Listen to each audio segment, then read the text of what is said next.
പ്രധാന മാലാഖമാർ. മാലാഖമാർ എന്ന് വിശുദ്ധ ഗ്രന്ഥം വിളിക്കുന്ന അരൂപികളും അശരീരികളുമായ സൃഷ്ടികൾ ഉണ്ടെന്നത് വിശ്വാസത്തിലെ ഒരു സത്യമാണ്.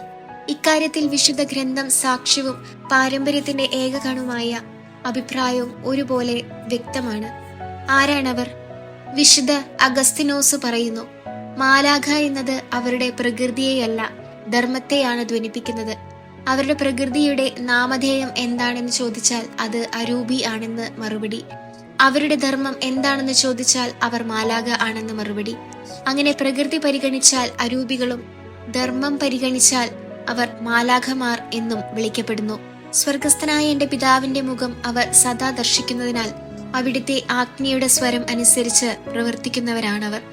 പൂർണമായും അശരീരികളായ സൃഷ്ടികൾ എന്ന നിലയ്ക്ക് മാലാഖമാർ ബുദ്ധിശക്തിയും ഇച്ഛാശക്തിയും ഉള്ളവരാണ്. വ്യക്തിത്വമുള്ളവരും അമർത്യരുമായ സൃഷ്ടികളാണ്. അവരുടെ മഹത്വത്തിന്റെ പ്രഭ സാക്ഷ്യപ്പെടുത്തുന്നതുപോലെ ഗുണപൂർണതയിൽ അവർ ദൃശ്യമായ എല്ലാ സൃഷ്ടികളെയും അതിശയിക്കുന്നവരാണ്. അവരുടെ മഹത്വത്തിന്റെ പ്രഭ ഇത് സാക്ഷ്യപ്പെടുത്തുന്നു.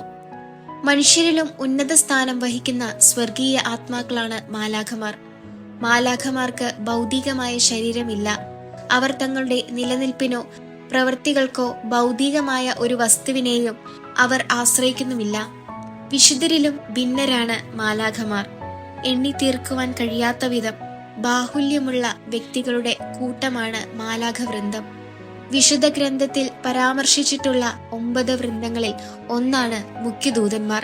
ദൈവദൂതന്മാർ, മുഖ്യദൂതന്മാർ, പ്രാഥമികന്മാർ, ബലവാന്മാർ, തത്വകന്മാർ, അധികാരികൾ, ഭദ്രാസനന്മാർ, ക്രോവേന്മാർ, സ്രാഫേന്മാർ.